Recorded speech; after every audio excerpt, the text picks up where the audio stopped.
Effectivement, parlons de la continuité du projet éducationnel pour la qualité de performance des enseignements au niveau universitaire, secondaire et technique, PECPEXI en sigle.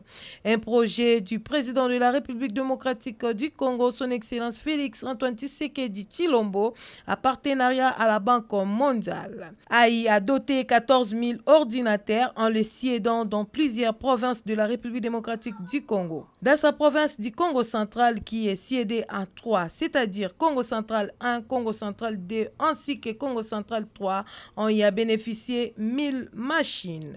Après quelques semaines de distribution, les sous-prophètes de Mbanzangungu 1, M. Alphonse Situvanga Kouya, a pris belle initiative de passer de temps en temps pour le contrôle de conservation ainsi que de l'utilisation des outils informatiques dans ces 6 établissements scolaires publics qui ont répondu aux critères exigés dont il est le gérant. Et nous faisons le suivi. Hier, par exemple, c'était mon deuxième tour dans les écoles. Et j'ai vérifié comment est-ce que les machines sont installées. Et dans toutes les 6 écoles, les machines sont très bien installées. Et c'est comme ça. Et les élèves, déjà, dans 2 ou 3 écoles, j'ai rencontré des élèves en train de s'habituer avec les machines. Donc, il n'y a pas de crainte. Les machines sont en train d'être utilisées et à bon escient. Ensuite, a eu des conditions pour que les écoles puissent bénéficier de ces appareils. Messier Situvanga s'explique. La condition, c'était quoi? L'école devait avoir en son sein des enseignants formés par rapport au TIC. L'école devait avoir une salle de l'informatique. L'école devait avoir une salle, cette salle-là devait être sécurisée et électrifiée. Et c'est comme ça, après sélection, on a trouvé que les écoles dont je viens de citer les noms étaient disposées à recevoir ces machines. Une question lui est posée. Est-ce qu'il y a de bons formateurs pour la formation merveilleuse aux élèves? Mais c'est les sous-prophètes Mbanzangungu 1, Situvanga n'a pas manqué le mot devant la caméra de Gypsy et Sanga. Nous avons la chance en Mbanzangungu où nous avons l'ISP qui forme les enseignants qualifiés. Il y a les options attitrées dans le cadre de l'éthique. Par exemple, nous avons l'option informatique et gestion à l'ISP. Non, il n'y a pas de problème quant à ça.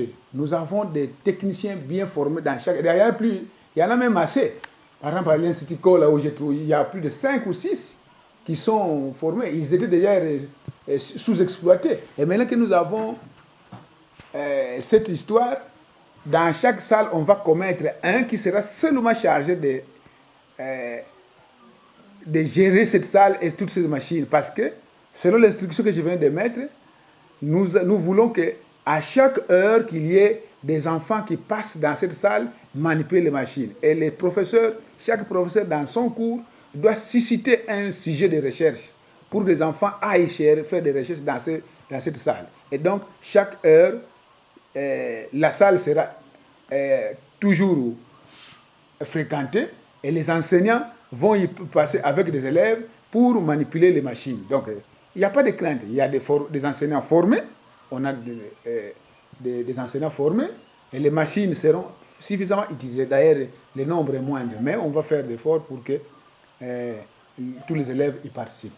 Nous avons déjà parlé avec les chefs d'établissement par rapport à l'utilisation rationnelle de ces machines. Plus que cette belle initiative qu'a fait le président de la République, son Excellence Félix Antoine Tshisekedi Tshilombo, adoptant ces machines pour les savoir plus sur l'informatique au fils de son terroir, les sous-prophètes aillent à le remercier infiniment. Donc nous sommes très fiers de notre gouvernement, nous sommes très fiers de notre partenariat avec la Banque mondiale, avec le projet PECPECI.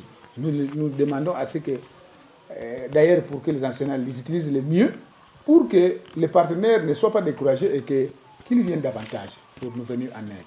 En outre, par rapport à la nouvelle structure de l'orientation scolaire professionnelle OSP, en sigle, que le gouvernement de la République démocratique du Congo vient de mettre en place, encore une question de savoir plus s'il y a-t-il la différence entre l'orienteur et l'inspecteur. L'inspecteur, c'est un opérateur pédagogique. L'inspecteur, c'est un technicien qui accompagne, c'est-à-dire qui réalise le contrôle, la formation et l'évaluation dans les écoles. Donc on ne peut pas parler d'école sans inspecteur. Donc s'il n'y a pas d'inspecteur, c'est-à-dire qu'il n'y a pas formation des enseignants, la formation continue, j'allais dire. S'il n'y a pas formation de contenu, c'est-à-dire l'enseignement reste stationnaire. Or, quand l'enseignant forme les élèves, on doit évaluer. On doit contrôler le travail qu'il fait. Et qui le fait, c'est l'inspecteur. Donc l'inspecteur a un rôle très pertinent, très capital dans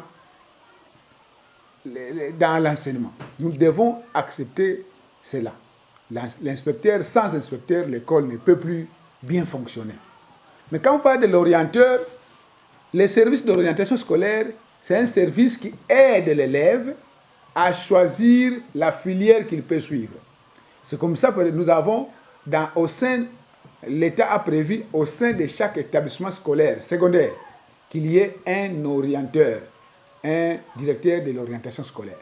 Malheureusement, chez nous, dans le Congo central, c'est rare qu'on ait un orienteur dans chaque école. Mais du moins, c'est recommandé que ça soit comme ça. Mais au niveau des bureaux de gestionnaires, notamment au bureau de sous-division, bureau de la province éducationnelle, il y a un chargé de l'orientation, un conseiller d'orientation. Alors, leur rôle, c'est quoi? C'est d'accompagner les élèves qui sont en cycle terminal de base, donc en 7e et 8e.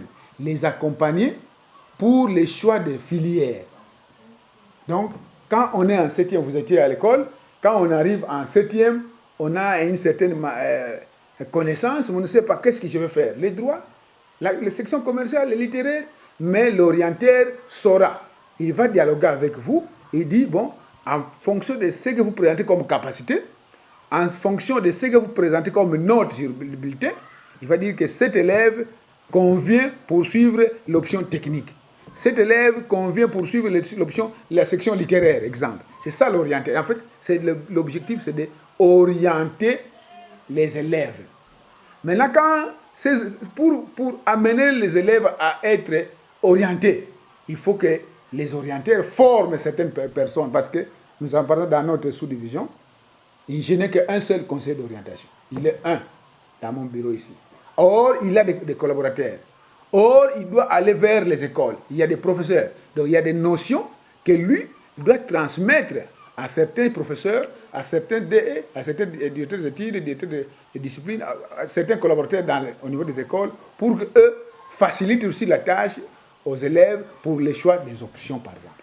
Ici est de noter que les écoles de la sous-division Banzangungu 1 qui ont bénéficié de ces machines, notons lycée Kivuvu, collège Tonankulu, Mwende Avelela, ITP Sala Sambila, Institut Kola ainsi que lycée Bakazi. Ce sont les 6 établissements publics bénéficiaires de ces dons.